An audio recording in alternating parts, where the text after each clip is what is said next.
পাবনার ঈশ্বরদীর মীরকামারী আদর্শ উচ্চ বিদ্যালয় মাঠে শহীদ জিয়া স্মৃতি ফুটবল টুর্নামেন্টের উদ্বোধন করা হয়েছে। শুক্রবার বিকালে দিশারি সেবা সংঘের উদ্যোগে এই টুর্নামেন্টের আয়োজন করা হয়। উক্ত টুর্নামেন্টে প্রধান অতিথি হিসেবে উপস্থিত ছিলেন কারামুক্ত বিএনপির নেতা শরীফুল ইসলাম তুহিন ও বিশেষ অতিথি ছিলেন রেজাউল করিম শাহিন। শহীদ জিয়া স্মৃতি ফুটবল টুর্নামেন্টের উদ্বোধন করেন অনুষ্ঠানের প্রধান অতিথি রাজশাহী বিশ্ববিদ্যালয়ের সাবেক ছাত্রনেতা, পাবনা জেলা যুবদলের সাবেক যুগ্ম সাধারণ সম্পাদক, ঈশ্বরদী উপজেলা যুবদলের সাবেক সাধারণ সম্পাদক, দাসুরিয়া ইউনিয়ন পরিষদ বারবার নির্বাচিত সাবেক চেয়ারম্যান, সদ্য কারামুক্ত নেতা শরীফুল ইসলাম তুহিন, ঈশ্বরদী উপজেলা ছাত্রদলের সাবেক আহ্বায়ক, ঈশ্বরদী সরকারি কলেজের সাবেক ভিপি রেজাউল করিম ভিপি শাহিন।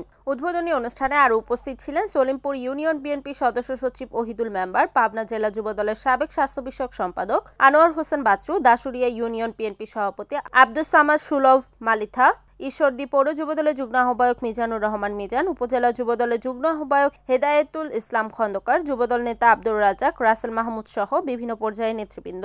যারা আজকে এই আয়োজন কমিটিতে আছেন তাদেরকে আসলে ধন্যবাদ দেওয়া। কাল বাংলাদেশ জাতীয়তাবাদী দল এবং আদর্শের জায়গাতে খেলাধুলা মানুষকে মনোনিবেশ করার জন্যই এই দলের আবির্ভাব।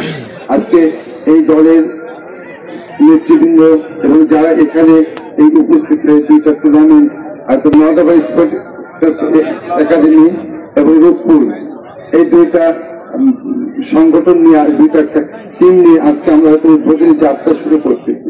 যেটা আমার বন্ধু সাইন যে কথাটা বলে গেল, খেলাধুলা মাঝেই আসলে মানুষের বিকাশ শিখত।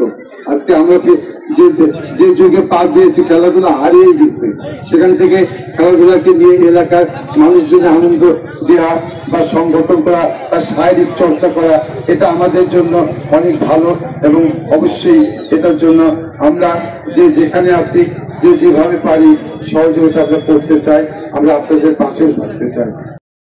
Report Mohammad Tuhin Hossain, NAN TV, Pabna.